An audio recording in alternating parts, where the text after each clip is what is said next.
Қайырлы күн, іскер азамат тобының көрермендері, достар. Бүгін біз сіздерге егов сайтынан өзімізге қажетті анықтамаларды, яғни справкілерді қалай жүктеу керек екендігін көрсететін боламыз. Ең алдымен психоневрологический диспансерде тұрған жоқ деген, туберкулезный наркологический диспансерде тұрған жоқ деген анықтамаларды қалай жүктеу керек екендігін және оны қалай шығару керек екендігін көрсететін боламыз. Видеоны көріп бастамас бұрын біздің каналымызға міндетті түрде жазылыңыздар және лайк басып комментарий қалдырыңыздар. Сіздің қалдырған комментарийіңізді міндетті түрде оқып, сұрақтарыңызға жауап беретін боламыз. Ал ендеше біз сіздермен бүгінгі егов сайтынан анықтамаларды алуға кірісейік. Ол үшін батырмасына егов деп жазамыз. Міне егов деген бірінші тұрғанды таңдаймыз. Енді осы жерден войти деген батырманы басамыз. Және осы жерге кірудің бірнеше жолдары бар. Өзіңізге қажетті тиістісін таңдап, осы егов сайтына кіресіздер. Әрине біздің жағдайымызда ECP ключ арқылы. ECP-ны таңдаймыз. Егов сайтына кіру үшін мынау бір ключті таңдаймыз.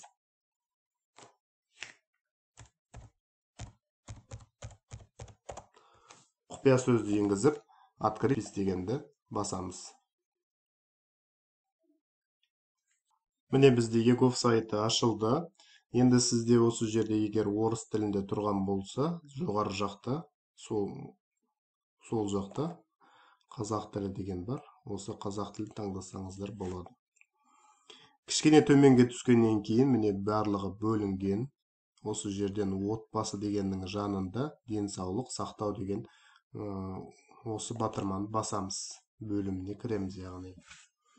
Осы бөлімге кіргеннен кейін мына жерде біз толық көрсету деген батырманы басамыз. Ол сізге 20 шақты документтердің тізімін көрсетеді. Осы жерде міне бірінші тұрған бұл психологиялық диспансерде тұрған жоқ деген, екінші яғни туберкулезде тізімде тұрған жоқ деген анықтама екеуі бір жерде тұр. Енді бізге наркологиялық диспансерде тұрған жоқ деген анықтама, яғни мынау жақтан санаған кезде бізде 6-шы болып тұр. Наркологиялық орталықта тұрған жоқ деген мәліметтерді ұсыну осы жерде тұр. Енді қазір біз сіздермен осыларды жүктейміз. Бірінші психологиялық диспансерде тұрған жоқ деген үстінен бастым. Онлайн сұрау. Мына жерде қалай алуға болатындығы көрсетілген, жазылған, оқып алсаңыз болады. Енді біз онлайн сұрау. Міне онлайн сұранысымыз жіберілді және қадам бойынша шарттарды орындауыңыз керек. Яғни сіз өзіңізге заказ бересіз бе, балаңызға немесе заңды қамқоршыңызға осының ішінен таңдап тапсырыс берсеңіздер болады. Мысал үшін біздің жағдайымызда қазір өзіңізге деген анықтаманы басамыз. Қол қою және анықтаманы алу үшін бізде екі жол бар. Біреуі SMS, яғни құпия сөзді қолдану арқылы, және екінші электрондық цифрлық қолтаңбаны пайдалану. Тасымалдағыш,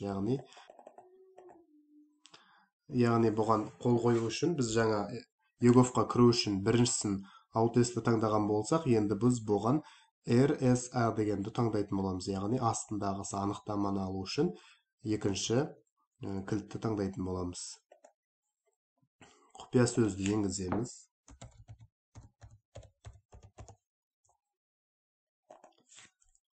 Және подписать, яғни қол қою батырмасын басамыз.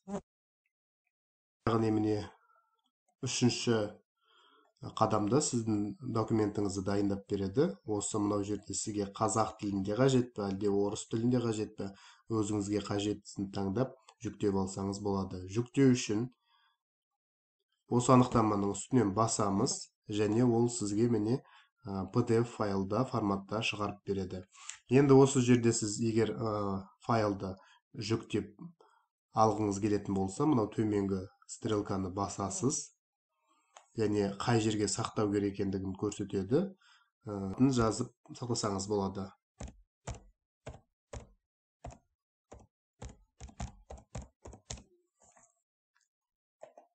сохранить батырмасын бастым, міне менің файлым жүктелді. Егер сізге сразу бірден шығару қажет болатын болса, осы батырманы басу арқылы өзіңіз бірден шығарып алсаңыз болады. Сіздермен қазір екінші анықтаманы алатын боламыз, ол туп диспансер. Ол үшін міне екінші мынау птизодерия дегенді басамыз.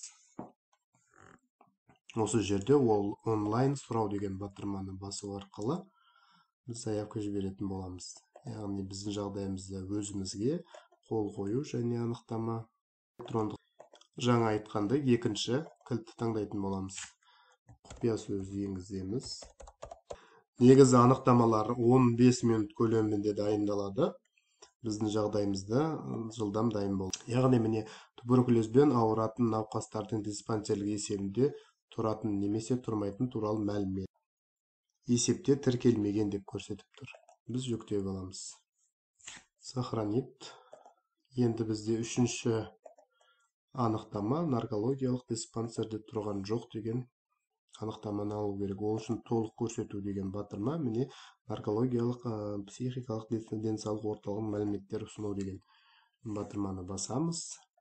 Онлайн сұрау деген батырманы басамыз. Жағдайымызда өзімізге қол қою және анықтаманы алу. Электрондық цифрлық қол. Біздің жағдайымызда екінші кілтті таңдаймыз. Естеріңізде болсын, бірінші кілт ол егов сайтына кіру үшін, ал екінші кілт ол анықтама алу үшін.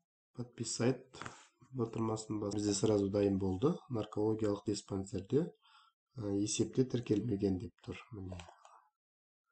Скачать етуді басамыз. Наркодиспансер. Скачать дегенді басамыз. Осы жүктелген батырманы егер қай жерде екенін көргіңіз келсе, показать папка дегенді басатын болсаңыз, міне сіздің тартылған документтеріңіз осы жерде тұрады сақталып. Және оны WhatsApp арқылы өзіңізге жіберіп алсаңыз болады. Егер сіз соңға барып өз-өзіне қызмет көрсету компьютерінде отырып тартып алған болсаңыз, WhatsApp-қа жіберіп алсаңыздар болды. Егер сізге осы видео өз көмегін тигізсе, лайк басып комментарий қалдырыңыз, біздің каналға жазылыңыз. Алдағы уақытта сізге пайдалы видеолармен бөлісіп отыратын боламын. Назарларыңызға рахмет, сау болыңыз.